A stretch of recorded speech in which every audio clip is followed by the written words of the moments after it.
Democracy Now!, democracynow.org, The War and Peace Report. Juan? Well, in more immigration news, today marks the one-year anniversary of when parts of Arizona's notorious anti-immigrant law known as Senate Bill 1070 went into effect. In Phoenix, a trial will start today for those arrested last year while protesting the bill.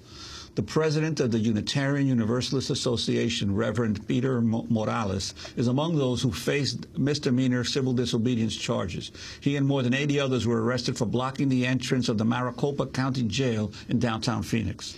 Reverend Morales was elected the first Latino president of the Unitarian Universalist Association in 2009, an outspoken critic of Maricopa County Sheriff Joe Arpaio's sweeping raids of Latino neighborhoods in the Phoenix area. Reverend Morales, you join us in Phoenix just before going to court. Explain the situation there. Why will you be in court today? Well, I'll be in court. It's taken a long time. It's been a year since I was arrested. As you said, it's a misdemeanor charge. But what I believe is important about this is it's an opportunity to once again bring before people the outrageous violation of basic human and civil rights that the Maricopa County Sheriff's Department has been perpetrating for some time.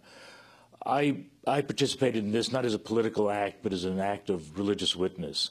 My own faith is founded on a principle of the inherent worth and dignity of all people, of compassion and equity and democracy.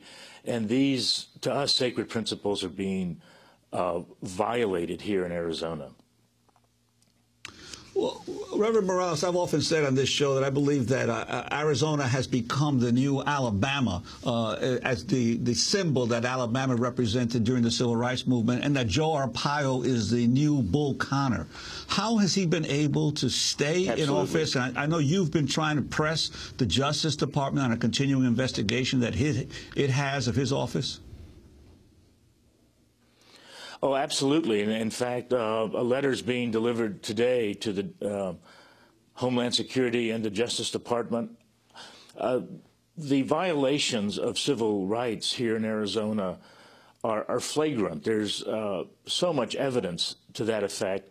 And I'm deeply disappointed in our Department of Justice that's supposed to defend these basic human and civil rights of Americans has failed to take action. They've been investigating for years now, and it goes on and on and on. It's time to bring Joe Arpaio to justice.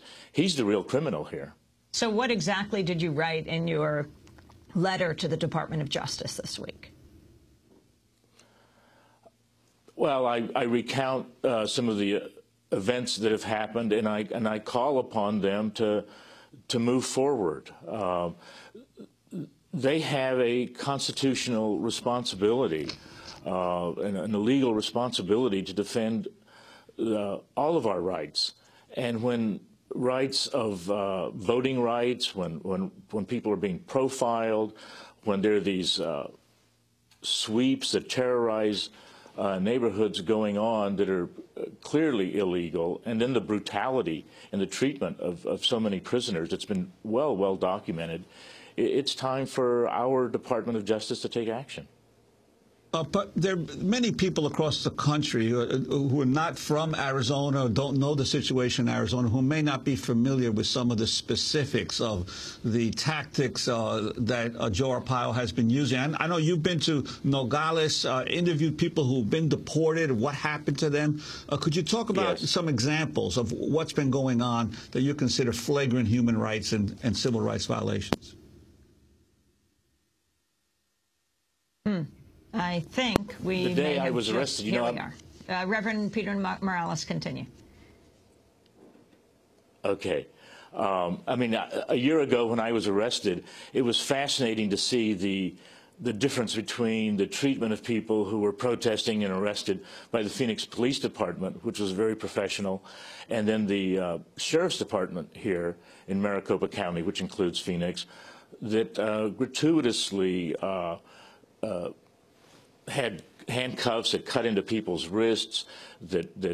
I mean, myself, I'm in my mid-60s and a kind of pudgy, gray-haired guy.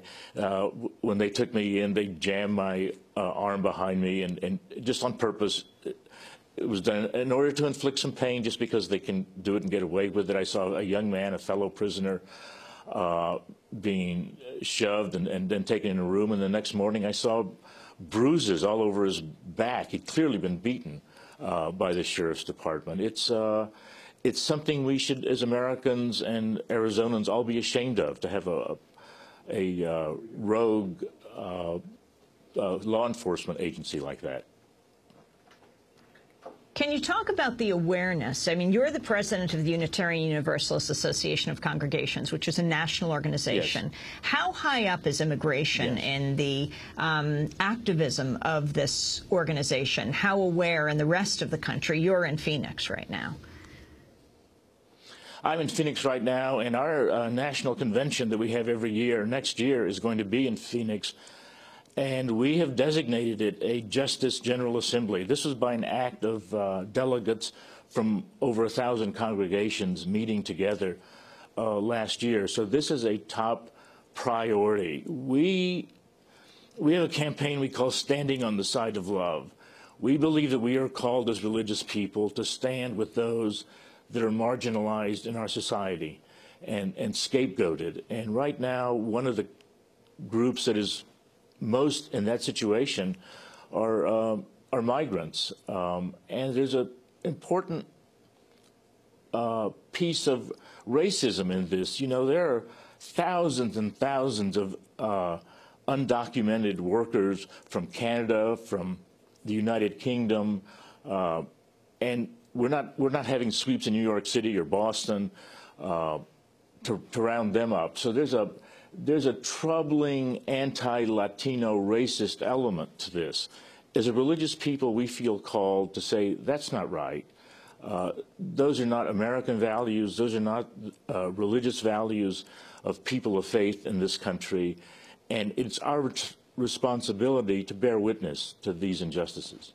And what do you say to those Americans who will argue that you're confusing the rights of legal immigrants to this country with those who are here who are undocumented, that the undocumented don't have the same claim to the protections of our government since they came into the country illegally to begin with? Well, first of all, the issue of documentation is very complicated, because there's a myth that if somehow I'm in Mexico or I'm in Guatemala, I can apply to come in legally. It's impossible. I know so many people, highly educated teachers who were even here on a temporary work permit, could never move towards citizenship. So on the one hand, that's a myth. But what I've been protesting, and fellow Unitarian Universalists have been protesting, isn't even about the particulars of immigration policy. It's about the treatment of people and treating them as if somehow they're subhuman or they're terrorists, when they're people who've lived here among us for 10 years. Some of them came over as toddlers and have no memory of ever having been in Mexico or Guatemala or Nicaragua, and yet they live in fear of of getting a stop for a minor traffic offense, not having a driver's license, and then being deported within hours. It's an outrageous situation that no matter what you believe about immigration policy, none of us should tolerate that kind of treatment of our fellow human beings. Well, Reverend Peter Morales, I want to thank you for being with us, going to court today, protesting Arizona's law around immigration. Thank you, President of the Unitarian Universalist Association of Congregations, elected in 2009, the organization's first Latino president. And as we go out, speak